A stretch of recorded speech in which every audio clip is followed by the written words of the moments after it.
세상을 뒤흔든 묵시록, 하나님의 심판과 구원. 하브루트 학습법을 기독교 교육에 적용하여 질문과 대답의 형식으로 구성하였습니다. 질문자와 대답자 역할을 번갈아 맡으며 대화를 통해 성경의 깊은 의미를 발견해 봅시다. 안녕 민준아. 오늘은 이사야서 24장부터 27장을 함께 공부하기로 했지? 이 부분은 작은 묵시록이라고도 불린대. 맞아. 선생님께서 이 부분이 세계 심판과 구원에 관한 예언이라고 하셨어. 근데 묵시록이 뭐야? 묵시록은 세상의 마지막 때와 심판, 그리고 구원에 대해 예언하는 거래. 이사야서의 이 부분도 하나님이 어떻게 세상을 심판하시고 구원하실지 알려주는 내용이야. 와, 그렇구나. 그럼 24장부터 한번 살펴볼까? 24장 1절에는 여호와께서 땅을 공허하게 하시며 황폐하게 하시며 뒤집어 푸시고 그 주민을 흩으시리니라고 되어 있어. 왜 하나님이 이렇게 무섭게 심판하실까? 그건 3절부터 5절에 나와 있어. 땅이 완전히 공허하게 되고 완전히 황폐하게 되리라. 땅이 그 주민 아래서 더럽게 되었으니 이는 그들이 율법을 범하며 율례를 어기며 영원한 언약을 깨뜨렸음이라라고 써 있어. 하나님의 말씀을 지키지 않고 죄를 지었기 때문인 것 같아. 그렇구나. 근데 궁금한 게 있어. 이 심판은 이스라엘만 받는 거야? 아니면 온 세상이 다 받는 거야? 좋은 질문이야. 이 부분을 보면 땅, 세계, 세상의 모든 왕이라는 표현이 나오니까 온 세상을 향한 심판인 것 같아. 24장 21절에는 여호와께서 높은 데에서 높은 군대를 벌하시며 땅에서 땅의 왕들을 벌하시리니라고 하셨어. 맞아. 하나님은 정말 공의로우신 분이시구나. 근데 이렇게 무서운 심판만 있는 게 아니라 희망도 있을까? 물론이지. 24장 23절을 봐봐. 그때의 딸이 수치를 당하고 해가 부끄러워하리니 이는 만군의 여호와께서 시온산과 예루살렘에서 왕이 되시고 그 장로들 앞에서 영광을 나타내실 것임이라라고 했어. 하나님이 왕으로 다스리실 거래. 와.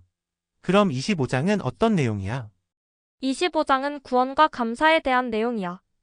1절에 여호와여 주는 나의 하나님이시라 내가 주를 높이고 주의 이름을 찬송하오리니라고 시작하고 있어. 그리고 가장 유명한 구절은 8절인데 사망을 영원히 멸하실 것이라 주 여호와께서 모든 얼굴에서 눈물을 씻기시며라고 해. 와, 정말 놀라워.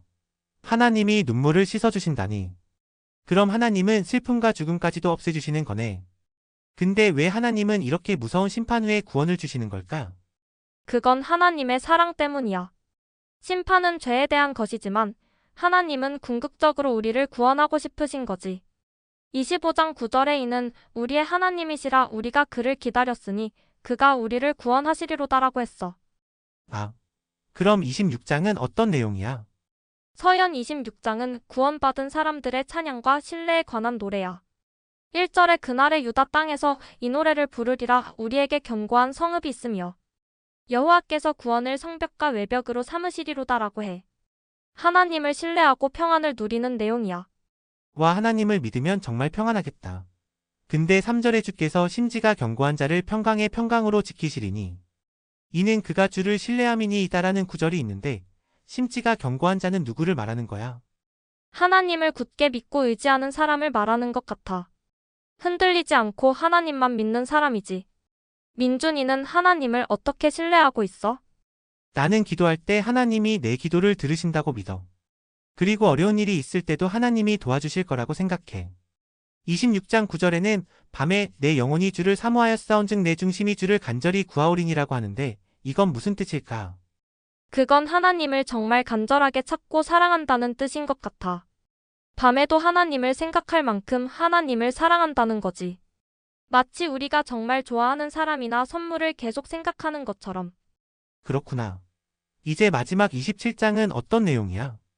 27장은 이스라엘의 회복과 구원에 관한 내용이야.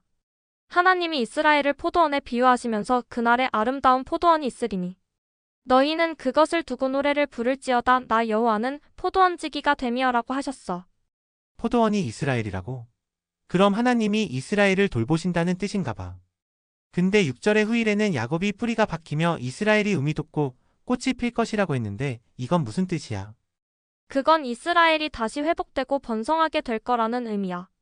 지금은 어렵고 힘들지만 나중에는 다시 강해지고 축복받을 거라는 약속이지. 와, 하나님은 정말 사랑이 많으신 분이구나. 심판하시지만 결국에는 구원하시고 회복시키시네. 맞아. 마지막 27장 13절에는 그날에 큰 나팔을 불리니 아수르 땅에서 멸망하는 자들과 애굽 땅으로 쫓겨난 자들이 돌아와서 예루살렘 성산에서 여호와께 예배하리라고 하셨어. 결국에는 모든 사람들이 하나님께 돌아오고 예배하게 된다는 약속이야. 너무 좋다. 그럼 이사야 24장부터 27장을 정리해볼까? 첫째, 하나님은 죄 때문에 세상을 심판하시지만 둘째, 그 후에 구원과 회복을 약속하셨어. 셋째, 하나님을 신뢰하는 사람들은 평안을 누릴 수 있고 넷째, 결국 모든 사람들이 하나님께 돌아올 거래. 정확해. 그리고 하나님이 우리의 눈물을 씻어주시고 슬픔과 죽음까지 없애주실 거라는 희망의 메시지도 있어. 이 말씀을 통해서 우리도 어떤 어려움이 있어도 하나님을 신뢰하고 기다리면 좋겠어. 맞아. 선생님이 말씀하신 것처럼 이사야서의 이 부분은 심판과 구원의 예언이지만 결국은 하나님의 사랑과 약속을 보여주고 있네. 오늘 이렇게 함께 공부해서 너무 좋았어, 서연아. 나도 정말 재미있었어, 민준아. 다음에도 또 이렇게 성경을 함께 공부하자. 이상 하나님의 말씀이었습니다. 감사합니다. 구독과 좋아요, 알람 잊지 마세요.